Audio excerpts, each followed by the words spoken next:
Assalamualaikum warahmatullahi wabarakatuh.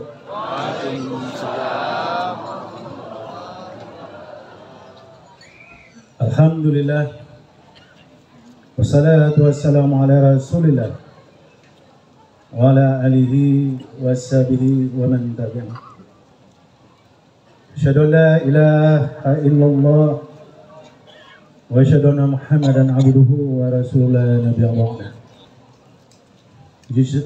Puji dan syukur marilah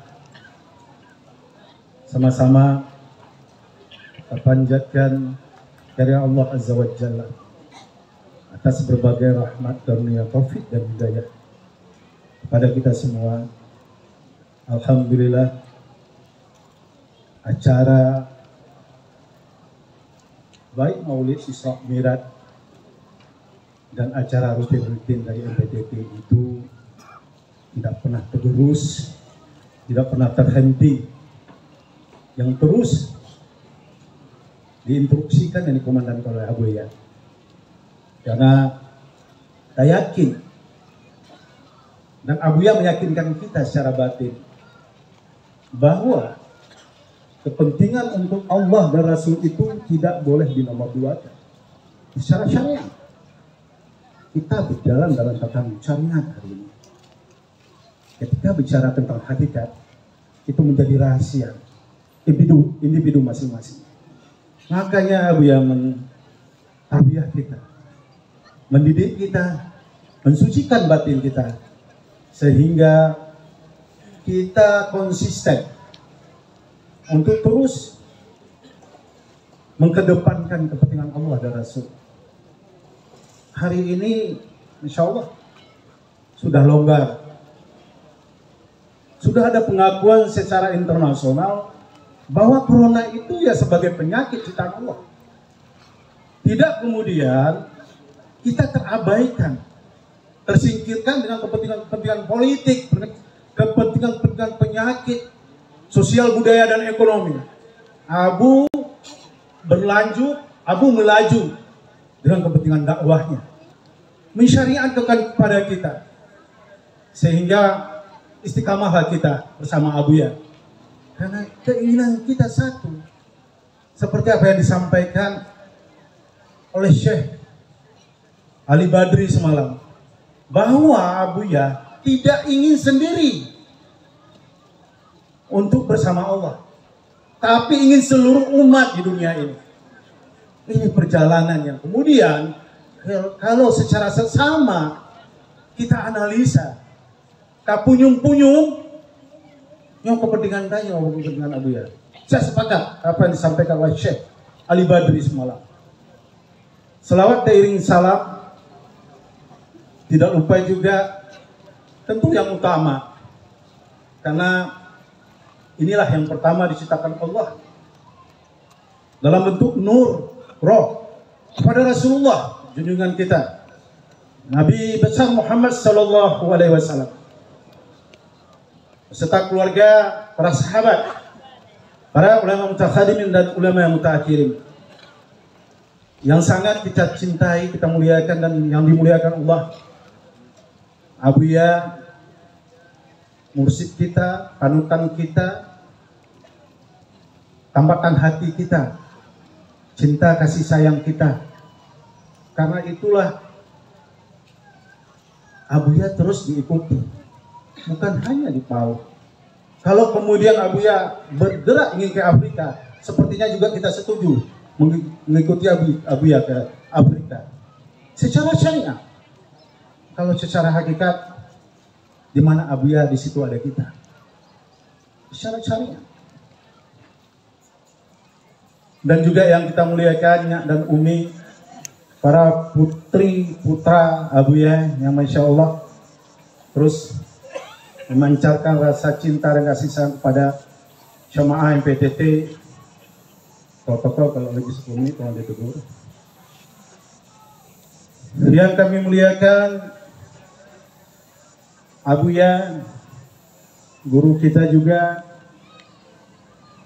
yang datang dari Kampar, Abuya Alaidin bin Aidarus sangat menyejukkan dalam perang opini, dalam debat di tataran orang kemudian memposisikan pergerakan MPTT ini sebagai pergerakan sosial kemasyarakatan yang memang harus dihadang oleh sebahagian yang kemudian tidak siap. Orang lain berdakwah, orang lain membuat kebenaran. Karena di pikiran mereka dunia dan dunia. Nggak penting perjuangan itu untuk kepentingan Allah dan Rasul. Yang pentingnya udah hambu ini. Kehadiran Abu Alaidin sangat menyejukkan kita. Mengklarifikasi langsung, menjustifikasi langsung bahwa kesanatan Abuya, bahwa Abuya bermusik dari Abuya Aidarus adalah ayahanda dari Abu Alaidin. Masya Allah, kita bersyukur. Ini seperti dapatnya air di padang pasir yang tandus. Saya percepat, mohon maaf karena saya terus mengingat waktu 10 menit, tidak mengurangi takzim dan hormat saya kepada para guru dan wali-wali. Saya ingin menyampaikan, tentu dalam konteks minus ilmu, minus pengalaman, minus referensi, lebih ingin saya memberanikan bagian saya belajar dari Abuya dan yang lain-lainnya. Tasawuf, tauhid itu dimulai Allah dan Rasul mempertontonkan bagaimana sebuah perjalanan, baik itu secara tarikat yang selama ini terus kita ikuti dalam pengajian dan bersama Abuya. Allah dan Rasul sudah lama mempertontonkan perjalanan seorang Rasulullah. Bukan persoalan berjalan dari Mekah ke Masjidil Haram dan Masjidil Aqsa saja, kemudian ke Sidratul Muntaha. Ini alurnya adalah alur perjalanan syariat. Allah memperjalankan Rasulullah secara fisik dan secara syariat. Kenapa? Tentu kemudian tidak bisa didefinisikan perjalanan syariat Rasulullah ini seperti perjalanan syariat kita. Kenapa pertanyaan itu muncul, pemikiran itu muncul? Kalau kemudian Allah berkeingin, kenapa Rasulullah harus berjalan dari Mekah ke Palestina, kemudian ke Sidratul Muntaha? Cukup subyah Allah membuat firman di dalam Al-Quran bahwa saya memanggil Muhammad untuk memerintahkan sholat. Cukup secara hakikat. Inilah sebuah pertontonan Allah dan Rasul kepada kita, umat manusia.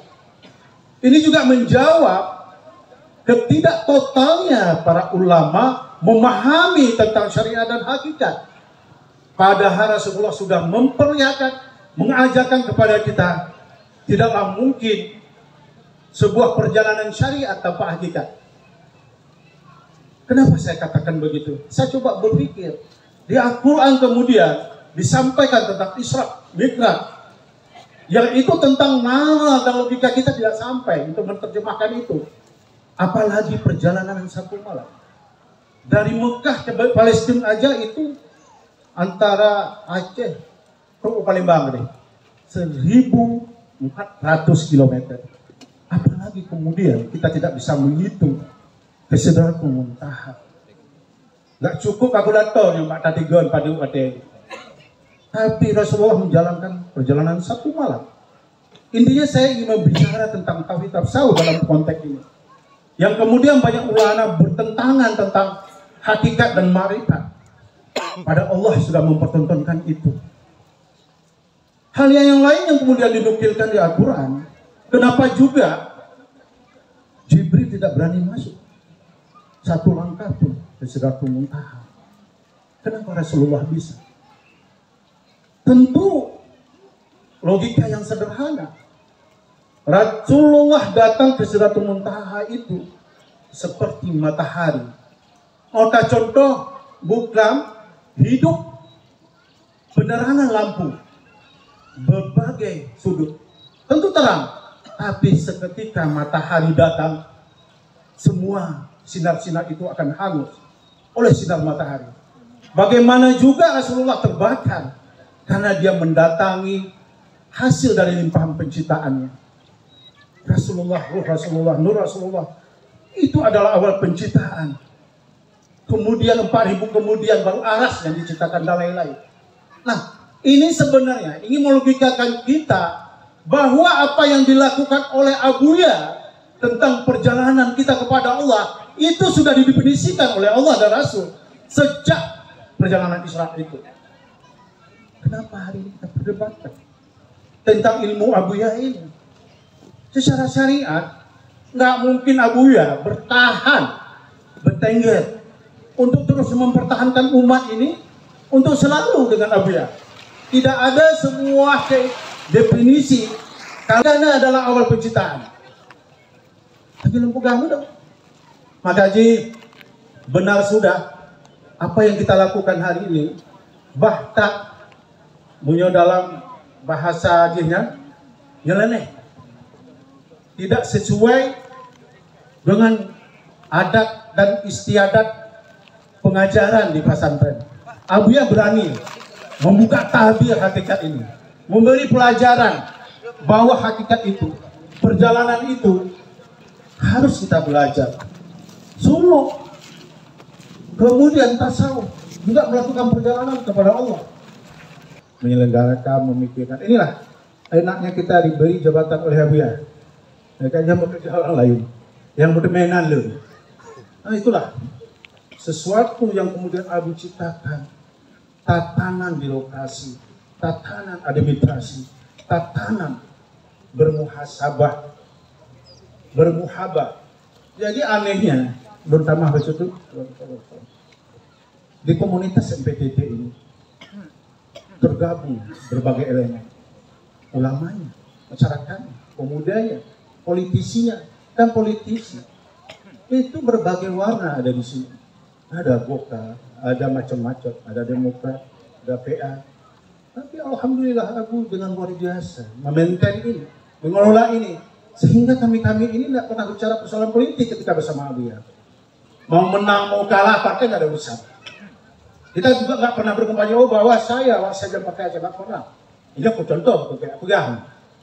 Lempu contoh, tidak pernah. Kenapa? Yang kita ingin adalah kasih sayang Abu ya. Abu ya bawa kami kepada Allah. Itu yang sebenarnya. Sehingga persoalan-persoalan dunia itu terkikiskan, terpinggirkan. Yang ada adalah bagaimana kita tetap bersama rombongan Abu ya untuk sampai kepada Allah. Itulah yang perlu saya sampaikan. Yang menurut saya banyak salahnya. Ketika salah itulah panggung saya belajar, panggung saya kemudian ingin mendalami apa yang sebenarnya tasawuf. Ketika itu benar, itu kebetulan saja. Biasa politisi itu dia bicara dulu. Persoalan benar tidak itu belakangan. Ketika benar, ya diklaimlah dia pintar. Ini politisi ya. Ketika salah, memang aja lempegahnya salah. Itulah politisi. Tapi politisi di dalam wadah Abu ya, politisi yang berakhlak mulia. Saya akhiri wabillahi taufiq wal hidayah. Assalamualaikum warahmatullahi wabarakatuh. Waalaikumsalam.